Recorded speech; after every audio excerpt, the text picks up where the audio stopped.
It's AEW Unrestricted. I'm Will Washington.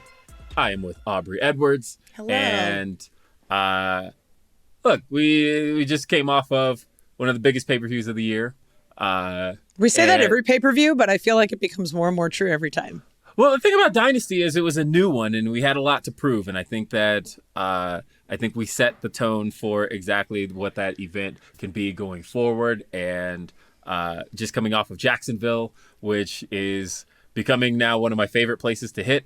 Dude, it's so good. Like it's one of those things that it felt a little Groundhog Day near the end of the pandemic, but every time I go back to Jacksonville, it's a blast. I love it.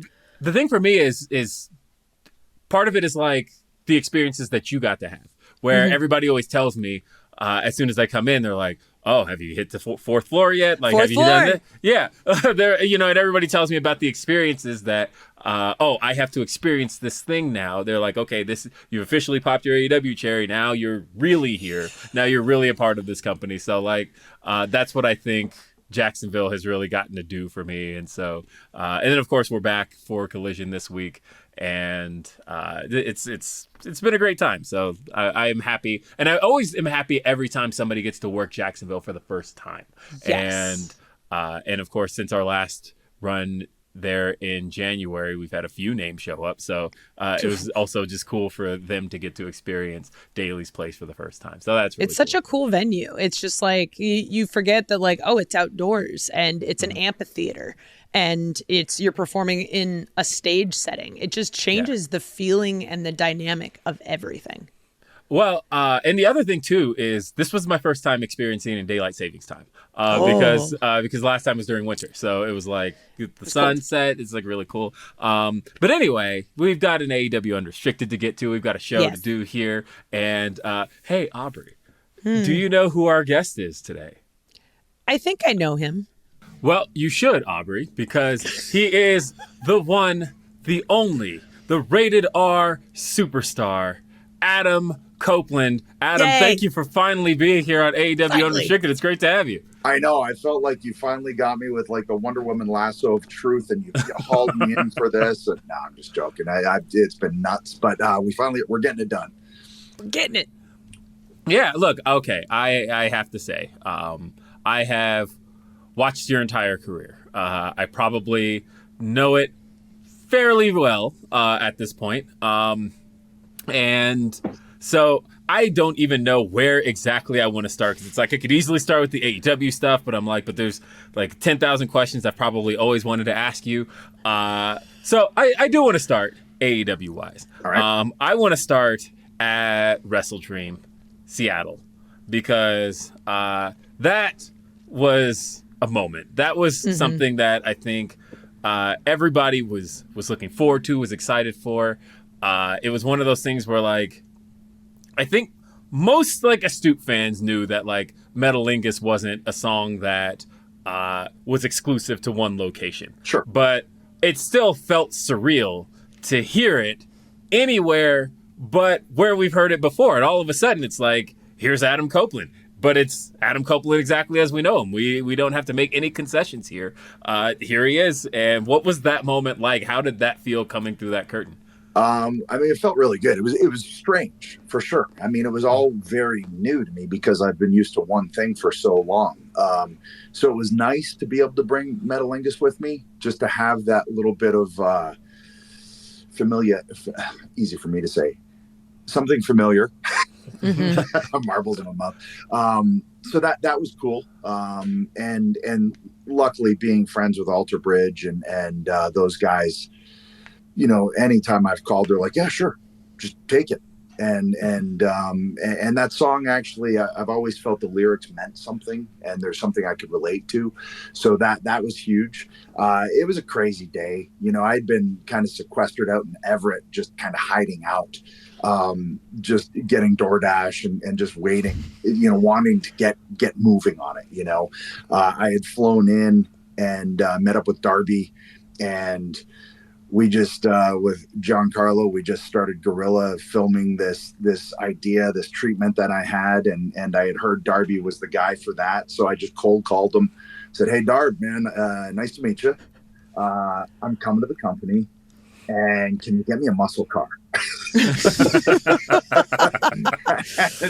and the rest is history, to the point where like he's out tagging this street, like, and we're not in the greatest neighborhood, and he's tagging it, so we're flying it over, and we're filming and everything. And then the Mariners had just won, so these fireworks started going off, just serendipitously. Which doesn't happen often, so you have no idea how lucky you were that happened. I know. So it was all like, it was just so much fun. You know, I felt like it just felt so wide open and so creative, and to be so involved in the creative process, because I really love being involved in the creative process, like heavily. So that was my first taste of how creatively responsible I could be for my vision coming to life on screen here. For those people listening in who don't live in the Pacific Northwest, Everett is not close to Seattle. So with we'll traffic, know that in a couple of weeks, by the way, because we are actually going to be in Everett, Washington, May 15th for Dynamite. Yeah, we wanted to get me out of sight, so there was no possibilities, I guess. Oh, yeah. No, it's one of those things. One restaurant, and the guy goes, "Hey, what are you doing here?" I was like, "Man, I went out to eat once. I just wanted." Why you got a DoorDash meal? Yeah, I remember that day just because, like, I'm already in my hometown. I'm excited. It's just a phenomenal day. Will's already tried to hint at me that you're coming, and I totally missed it because I'm dense. But I remember a couple weeks before doing the math of like, okay, he left this date, and then if I count, that's October 1st. Oh boy. And I had no idea. And I left her with the silliest hint, by the way, too, because God. And she didn't catch it at all, because I wasn't going to give it away. I wasn't going to do anything. But it was like, she goes, so what are we doing at WrestleDream? And I was like, you think you know. And I like walked off, and she did not catch that. I didn't catch it. Dude, well, I mean, if you think you know me, I mean, maybe, but I think it's the one word.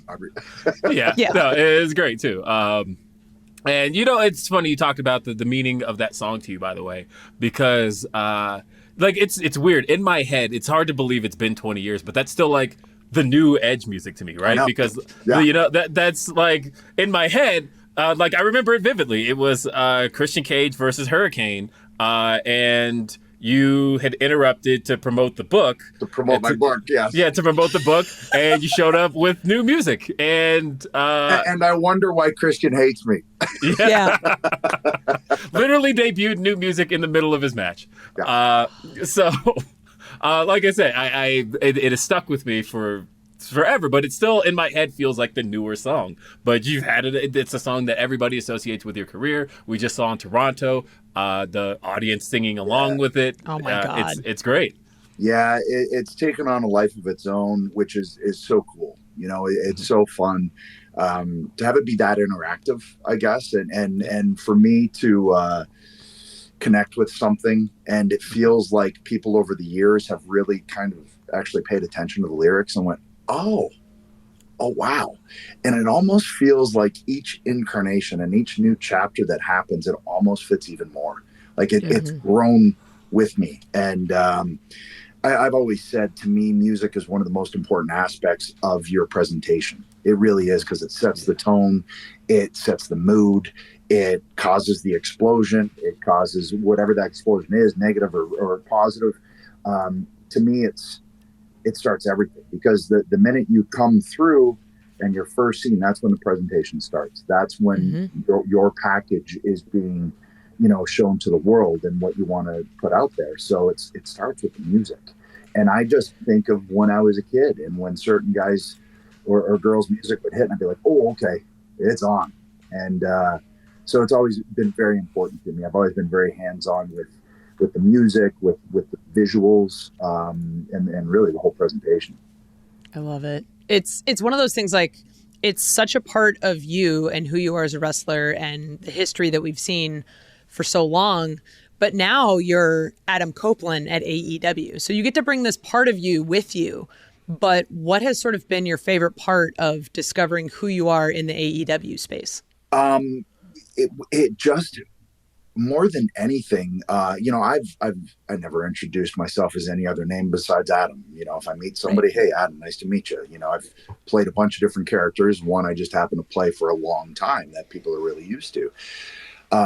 This is, I guess, even since I came back, at the Rumble there years ago, this has been the closest to Adam that I've been. There's not a huge difference between the character you see on TV and the person.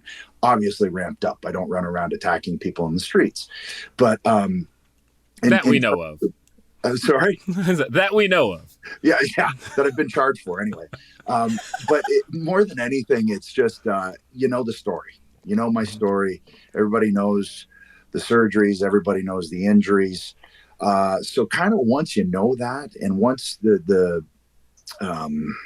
I guess the curtain's been peeled back on everything that I went through to get this back, it's much closer to me and the actual person and the father and the partner and than it is, when it was this mysterious, enigmatic character or something. It's pretty much just me now, except I'll wear a leather vest instead of a flannel. Well, and the you we're getting to know is the current reigning and defending TNT champion. Yes. Which is a title that has, in its existence in AEW, pretty much since it was introduced in 2020, has been a title really associated with kind of that open challenge format, the idea that anything can happen when this title is on the line. And so far with you've kind of really brought that back to what people were really excited about with that championship. It was a championship that introduced us to Eddie Kingston. It was a title that introduced us to Ricky Starks. And now it's a title where you got to just recently have a match with Matt Cardona. God. And so I want to talk about kind of what being the TNT champion, what does that mean to you? And what are you expecting to continue on with this reign? I think Jay really, really put some onus back on that championship. Really made it feel like must-see television, and I want to continue that. But I thought I need to continue it in a different way. So in between having my 2 title reigns, I thought the Cope Open would be cool to earn the shot back, but also kind of open the door to it could be anybody. And that means it's Suzuki 1 week, it's Griff Garrison, it's Lee Moriarty, it's Dante Martin, it's Daniel Garcia, it's Matt Cardona. I don't know. That's really fun to me. It's also fun as a performer to go, those are all completely different styles. Like there is not one guy out of that is similar. That's really cool because I love trying to put on, a different hat for each opponent because I've always tried to challenge myself to go, okay, right. If I'm wrestling this guy, I can adapt. If I'm wrestling this guy, I can adapt. And that's a really fun challenge though, because sometimes maybe you don't adapt. But it's fun to find out. It just so happens you're finding out on live television. So that can be a bit of a pressure cooker, but it's just a lot of fun. It really is. And it feels like all bets are off. Like anybody could show up. So look at a free agent and it's a possibility because trust me, I'm looking at them and I'm going, I've already done all my homework. So, and that's really, really fun just to keep people on their toes. And if you see, a Cope segment, who knows who's going to show up. I think that's fun. And I think that's the part that makes this entire run of yours in the existence of it feels so surreal, right? Like I thought about it the moment Suzuki was having his entrance and I was like, God, if you had told 2018 me that Adam Copeland was going to be wrestling here and not just be wrestling here, but he's going to be wrestling Minoru Suzuki on AEW Dynamite. Like, it wouldn't have computed to me. It wouldn't have made sense. None of this sounds right whatsoever, but here it is happening, and it's entirely possible. And it made me feel grateful. It made me feel like this is a really cool thing that's happening. I mean, multiple fronts. There was no AEW. I was retired. Yeah. Just the possibility was like I said, when I was forced to retire, I was told that was it. You are done. There is no coming back. So for me, the ship had sailed, and it wasn't like on the horizon. It was long gone, like 9 years. It's not like it was 2 years. It's not like it was 3 years or 4 years or 5 years or like we're almost a decade into retirement, right? Yeah.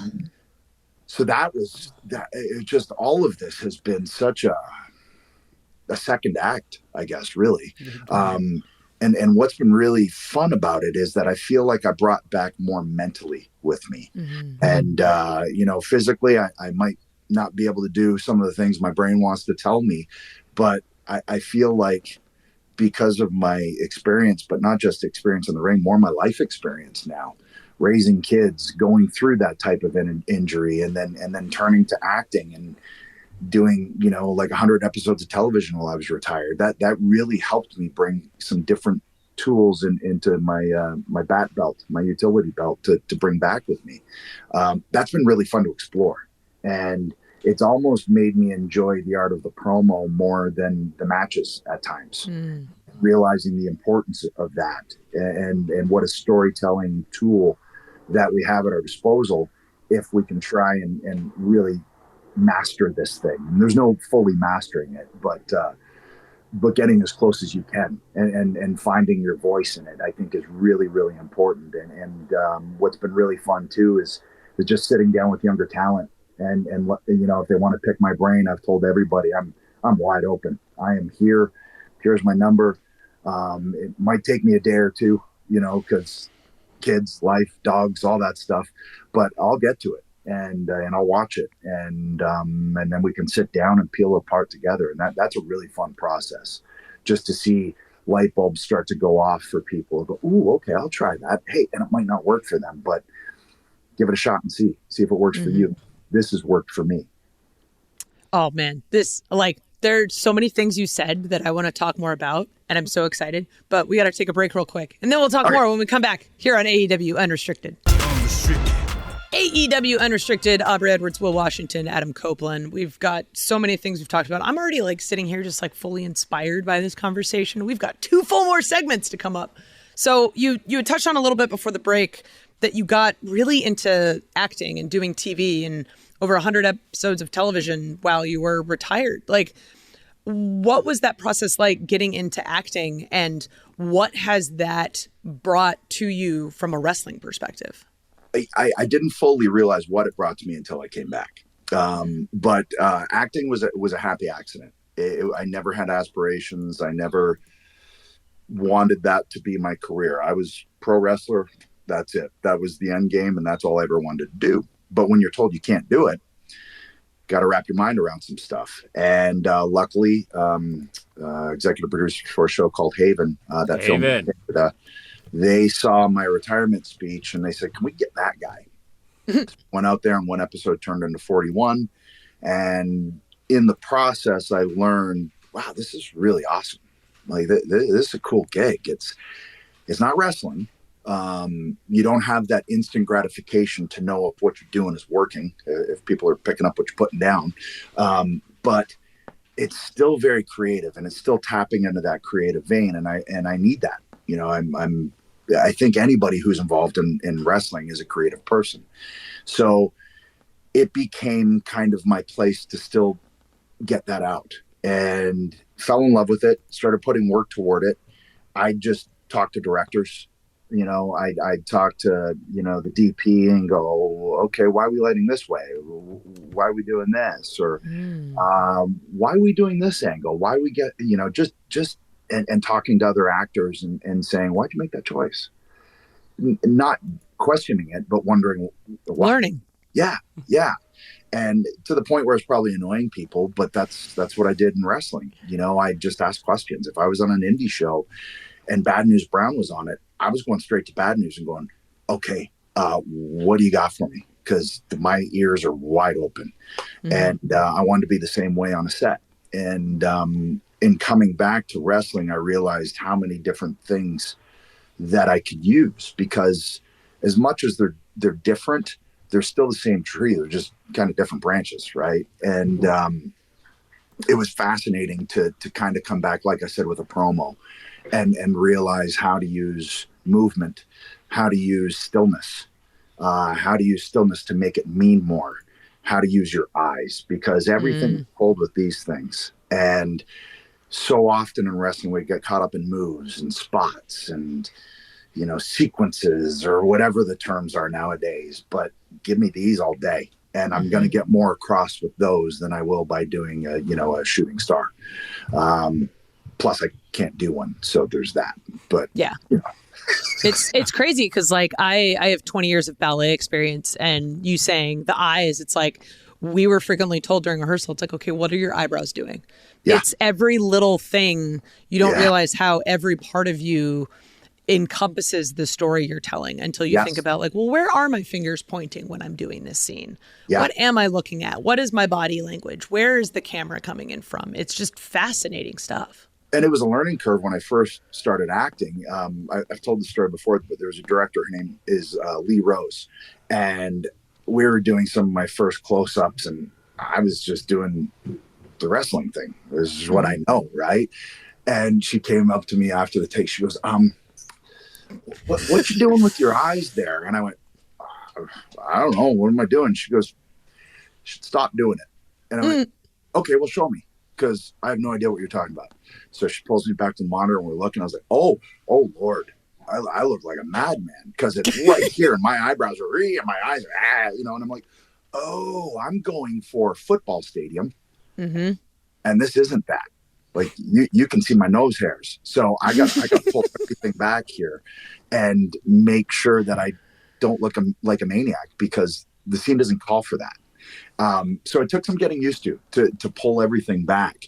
And then in coming back to wrestling, where you want everything to be that again, I realized, no, you can still use those things. You just got to make sure the time's right, the camera's hot. So I'm always aware of where we are and what's going on, and trying to play to them accordingly. There's a lot of plates to keep in the air out there. And that's also one of the things that I've always loved about professional wrestling. And I have much more of an understanding of now in this run than I did in the first. Well, that's the thing I wanted to ask you, because, talking about coming out of acting and everything you picked up from it, you kind of got, you got to return to professional wrestling in a manner that I don't think any of us will ever forget. Like that was one of those, it was the day Kobe Bryant died, so I'll always associate it with, as you can say, a big basketball fan. And then all of a sudden, and I was like sad all day. And then it's like, oh my God, Adam's back. What are we talking about here? And like, it was like this range of emotions for that day. But, talking about coming from acting, you got to return to a world you knew, or almost you thought you knew, because the pandemic hit right after that. And all of a sudden, it's not quite the pro wrestling that you had been doing for the last 20 years of your career. All of a sudden, we have entered a new phase of professional wrestling that really no one's had to do before. So did you feel like what you were able to do in acting really enhanced what you were able to do without an audience? Yeah, it was weird. Even that day, as I was kind of sequestered in the Houston Astros manager's office, I was like, seeing this stuff about COVID. And I was like, because it was just filtering into our psyche at that point. Kobe and all of this. So it was a very surreal time. And then when everything really hit, and I remember just going live with the promo. It was the first segment of Raw since the pandemic. And I was doing a promo. And I went, oh, I got to go straight down the barrel on this. There's no other way to do this. But I had that realization 10 seconds before we were live. So I just cut a monologue, essentially, and treated it like an audition. And after, I was like, okay, I think that's the way I need to tackle these from now on. And at least while things are like this. And hopefully now you'll pay more attention to the little subtleties and the nuances and all of the little things that you put in there, because there's not a yelling audience. There's not an audience to play off of. So now hopefully people are at home watching and seeing all of the little things that I want to try. Still, getting crowds back was so much better. Life-changing. Yeah, you know, it's like I look back on it, I'm like, man, the first full year of my comeback, and there was nobody there, and you know, obviously bigger fish to fry. You know, like boo-hoo for me, right? Like there's a worldwide pandemic, but your poor unfortunate life. You're still on live TV. I got it so tough. But like, there's still a part of me that's like, man, that first year would have been really cool, but at the same time, you know, I leaned into whatever the positives could be. And from that, once we got audiences back, like I said, I learned that I could keep some of the things that worked there and pull them into this new phase of what wrestling on television is. Mm-hmm.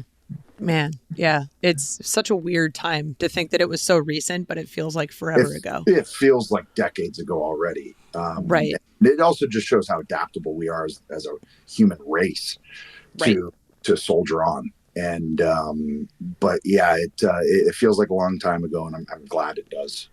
Yeah, definitely. So you come back to wrestling. Yeah. Pandemic happens. You get to start performing in front of fans again. You have these amazing matches, and then from there you end up jumping over to AEW. Like, what was the catalyst for that? You know, I really sat down, and I wasn't sure what I was going to do.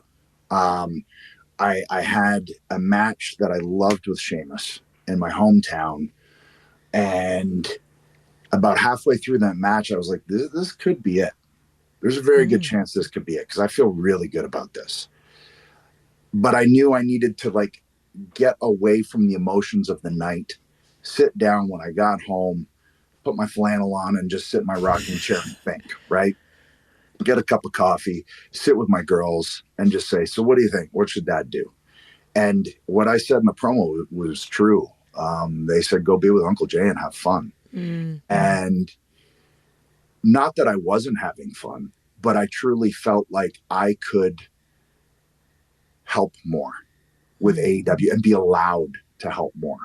Like, I wanted to be there week in, week out. I didn't want to pop in every 3 months, every 4 months. I wanted to be hands-on, because I felt like that's a way I could help more often, just by constantly being there, by constantly sitting with talent or watching their stuff or whatever that is, or getting in the ring with them, you know, getting hands-on. That's how you can really, really do some things. So more than anything, I think it was that, just looking at the totality of the industry and going, okay, where do I feel like I could possibly help more or be given the opportunity to help more? And it was AEW.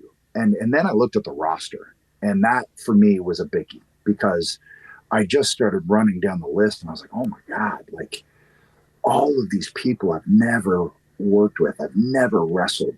And it was almost everybody, like 98% of the roster.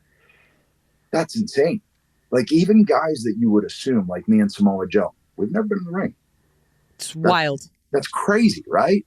That to me was one that I went, oh, we have to rectify that. We have to remedy that. Please. Yeah.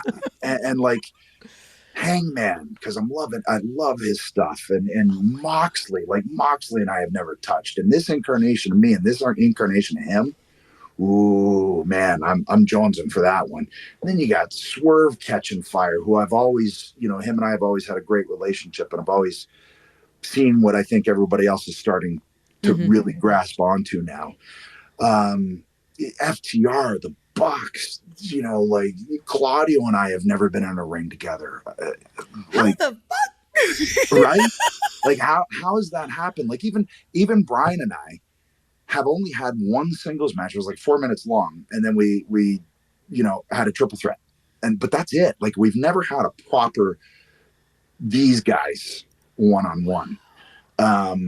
You can keep going down the list. Like, it's just name after name after name after name. And that's really, really exciting to me, because this deep into my career, I think I'm 32 years in now, to have a whole set of new challenges. That's just, that gets my hair standing up, because I'm challenges are my thing, right? I always try to set new challenges for myself, because otherwise I just need that. You know, it was a challenge to come back from a triple fusion on my neck. Nobody's done it before. Okay, right. Let's give it a shot. Hold my beer. hold my beer. Hold my scotch. And in looking at this roster, it was super exciting. That was before Ospreay, and that was before Okada, and Omega and I have never touched. Like, seriously, like, think about those matches, those names. Like, so that's why, it really is. There was only so much to do with WWE, and I feel like I'd done it all. And I feel like we both felt that way. It was just time. And to look at this new company, this exciting company, and I'd watch and I'd be stoked. I'm like, man, it'd be fun to get there. It'd be awful fun. And then I had friends there and I talked to them and they're like, you'd have a lot of fun. And honestly, at this stage of life, I'm 50 years old. If it's not fun, I'm not going to do it. Right. So, a lot of reasons. But yeah, the main thing was just the excitement of it, the challenge of it, and the roster. I mean, age aside, if you're not having fun, you shouldn't do it. Like, exactly. Independent, if you're 20, 30, 40, 50, 60, however old you are, like, wrestling is meant to be fun, whether you're performing or you're watching it or whatever. And that's one of the reasons why I've loved having you as a coworker, is it's very clear to see that you are having fun. I'm having fun. You're having so much fun, and I'm having fun just watching you have fun. And oh my God, it's so good. Okay, and it feels like people like find that hard to believe that it's work, but you're having fun. Like, this is all I ever wanted to do. There's nothing else that was on my docket. This was it, and I'm getting to do it, and I get to do it for this long, and I get to do it at the level that I've done it, and seen the things I've seen and worked the people I've worked. There ain't nothing bad about that. So good. I love it. And honestly, I'm so excited. Just the list you named, there's so much I want to get to talking about.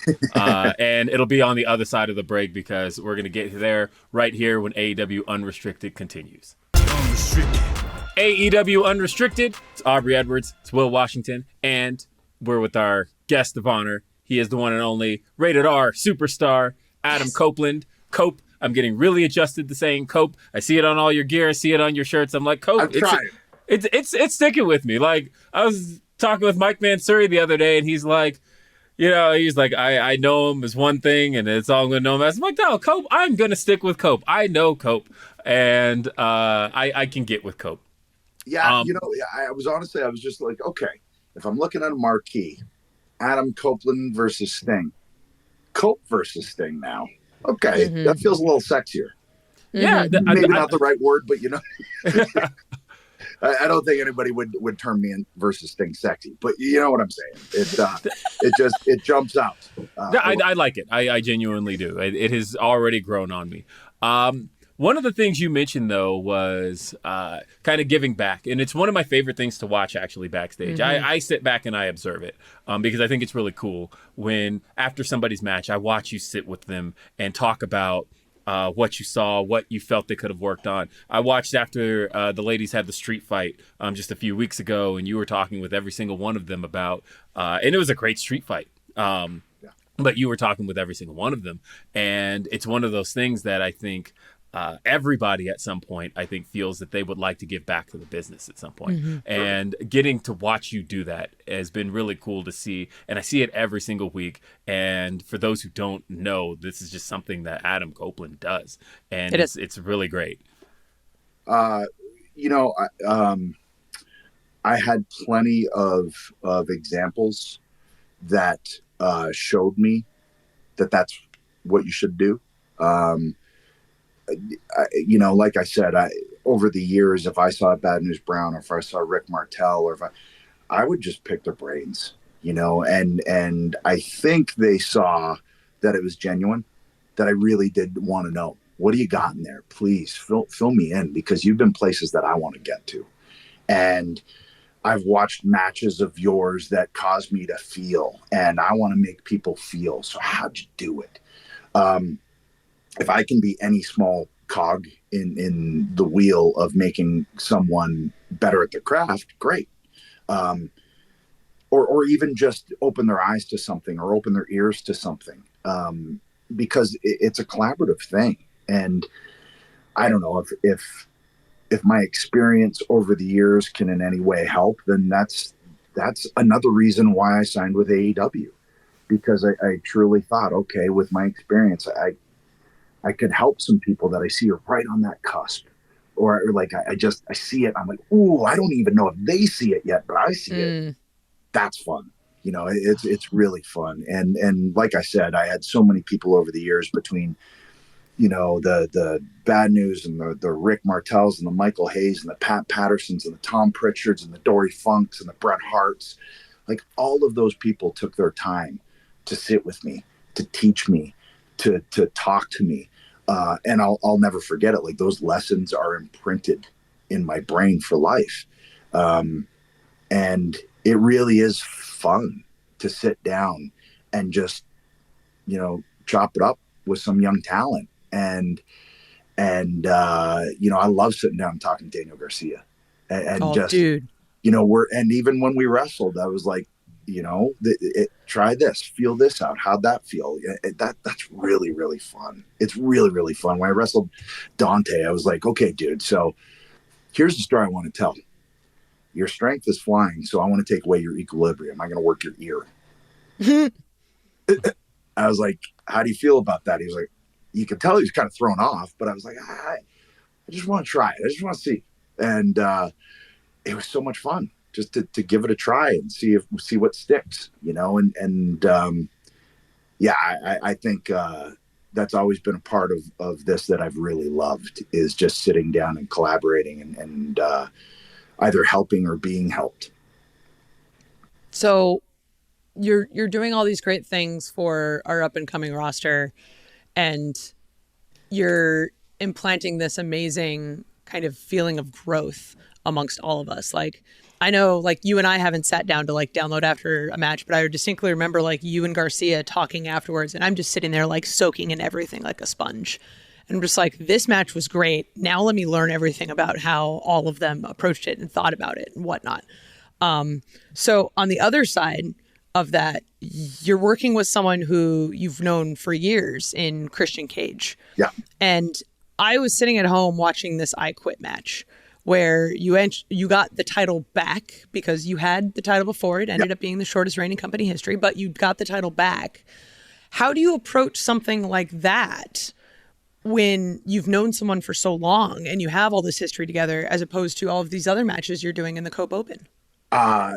Again, back to the challenge of it, right? Like from wrestling a Griff Garrison, right? Who's just so great young kid and great guy and so much upside and so much potential, to then getting in there with a guy that I've been best friends with for 40 years and who has been doing this for 30 years.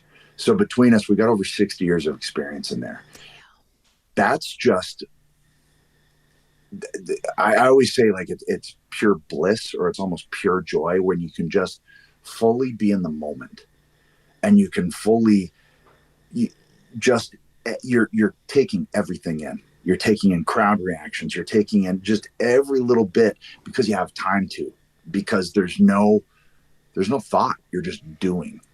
And that to me is when the really, really, the magic cakes get baked, I don't know where that came from, by the way. I'm stealing that. That's a great phrase. But it just a joy, honestly, to be in there and just perform and have no real thought other than, these people are going to get off on this one. This is going to be fun. Like, there's going to be a hockey fight. There's going to be hockey. Oh, I lost it at the hockey fight. The Bruins jersey, the Maple Leafs jersey, and then in the box, I was dying. There was so many aspects that were just so fun, and really another one of the reasons why I wanted to come to AEW.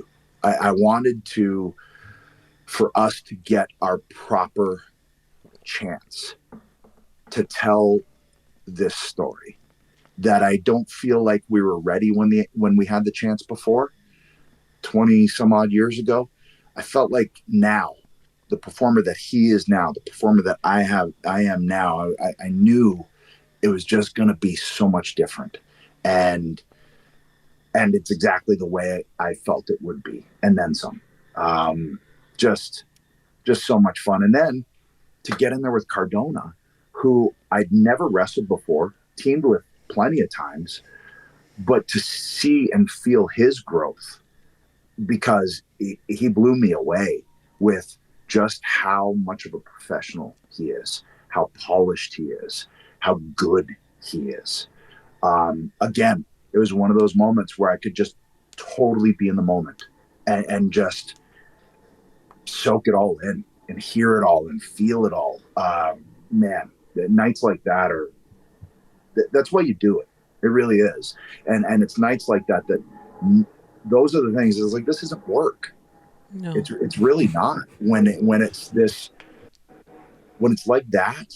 And when it's this thing you've always wanted to do, like there's no other way to put it. I'm one of the luckiest dudes in the world, because I know the small percentage of people that decided they're going to be something and then got to do it. Mm-hmm. I am one of those people, and I know how rare that is. So I don't look any of it. I don't look past any of it, especially having it pulled away for 9 years. That's why every little thing, man, I'm just soaking it up and enjoying it for all it's worth. Because again, with my age, with my injuries, I know it's not going to last forever. So I just want to make sure, like, every little bit of it is going to be with me for life. That's amazing, and it's amazing too, because I remember sitting with I mentioned it to Christian almost right before the match, because you mentioned getting to do it you guys' way and getting to do it properly and getting to tell you guys a story. And that's one of the things I've always appreciated about AEW. And I really appreciated it the first time. Remember when Jimmy Jacobs started in AEW and he walks in and he could go in honestly 3 different directions, because it's like, okay, here's people I know from WWE over here. But, here are the people I know from TNA. But right here, oh my God, there's the people I know from Ring of Honor. And they all knew him from a different space, but everybody had come together. And it really reminded me of what AEW is. And seeing how, seeing Christian Cage's rise over the years and seeing what he became and how he really got to find himself as a singles performer and as a top-level singles performer in TNA all those years. And then to come to AEW and find himself that way. And he's using music that he established in TNA, but here he is with the Christian Cage name and all of that. And then here you are, where you've established your name elsewhere, but everything has now come together from almost 2 different places in one place. Mm-hmm. But it's also 2 guys that we know from their partnership together. And it's like, only in AEW, because of AEW's existence, could all of this come together the way it has. And only AEW could make that happen. Well, and that's why the other night, when I cut that promo, it wasn't even really promo. I was just saying what I felt. Like, mm-hmm. I've always just enjoyed pro wrestling, period. And I think it's a great time to be in the industry. It's a great time to be a fan of the industry. And I've never understood why people get so fixated on initials. I've never really understood that. I just love good wrestling. And I also appreciate a place where you can tap into a wrestling fan's memory. Because I've always said wrestling fans remember, and they want to be rewarded for remembering. They want to be rewarded for being there for the long haul. And man, I'd have discussions about it. Nobody's going to remember. Nobody's going to remember. I was like, well, with that attitude, no. But they will. I have a feeling they will. And if they don't, that's what packages are for. Mm-hmm. But anyway, I digress. So I get here, and that's why when Matt Cardona's music hit, I went, They remember. Wrestling fans remember, and they want to be rewarded for these things and to see these things that they never thought they'd get a chance to see. That's why I think AEW is so much fun, because truly, like, I could go out for a Cope Open. Who knows who's going to show up? Like I said, I've already okay, all right. Like, man, I got a list, and that's not even within AEW. So I think that happens here, and that's a really fun place to navigate from. And I really I love getting on that plane every week. I really do. I hate leaving the girls, but I love getting there and just trying to create something. And like I said, if I can pass on anything in the meantime while I'm there, even better. It's so great because as you were saying that, I was sitting here going, oh, Will remembers everything. Like, that's just one, who he is. And of course, like, he's remembered your entire career. But for me, my first introduction to you was actually, because I didn't watch wrestling as a kid, my first introduction to you was your retirement speech. Okay. That was the first thing I ever saw you do. So I'm like, okay, well, I know this guy's really important and this is really sad and everyone's very, very sad. Okay, cool. So it's not just all of the things that you've done before, but all of the new memories you're making today.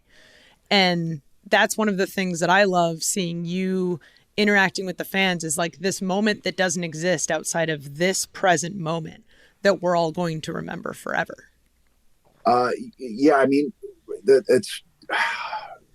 that's when this industry is at its best, right? Mm-hmm. Again, it's not about the moves. It's not about those help. Those are the garnish, right? But what people really latch on to, and they might not even realize it, is what's going on here.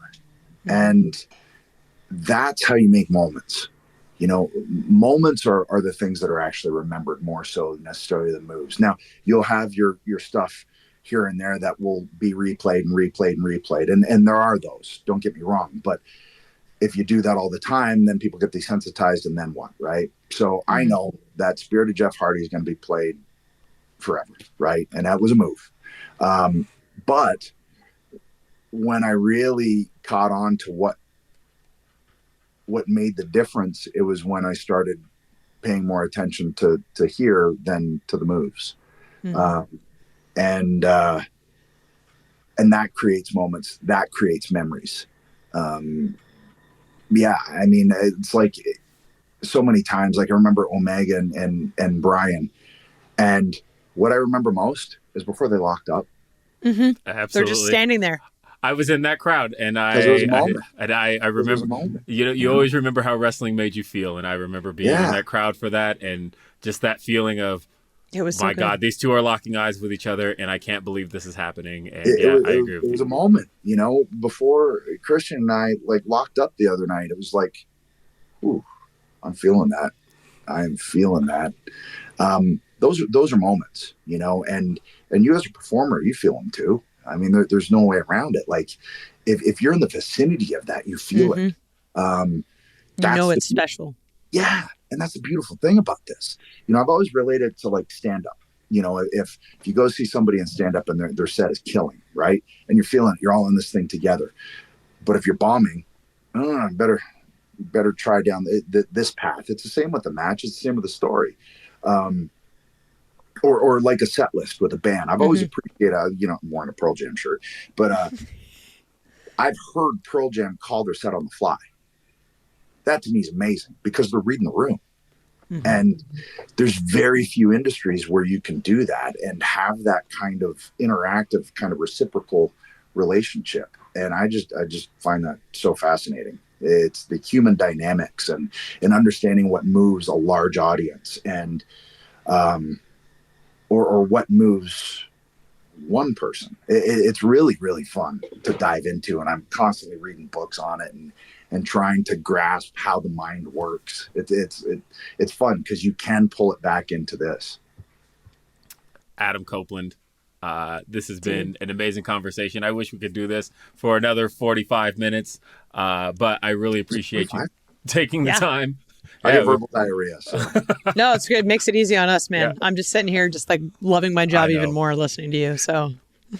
But hey, it's about creating moments. It's about creating memories. It's about that feeling. And you can get that feeling when you watch AEW Dynamite every Wednesday. You can watch AEW Collision every Saturday, AEW Rampage every Friday. We've got Ring of Honor available every Thursday, Honor Club, WatchROH.com. And of course, we've got Double or Nothing coming up here at it's going to be live on pay-per-view. It's going to be at the MGM Grand. So definitely make sure to check that out. AEWTix.com is the way to get your tickets. Otherwise, Adam Copeland, thank you for being here on AEW Unrestricted. Thanks for having me finally, or me finally getting here. Took a bit, but it was well worth the wait. All right. And we will see you next time. Have a great day. Peace. Bye.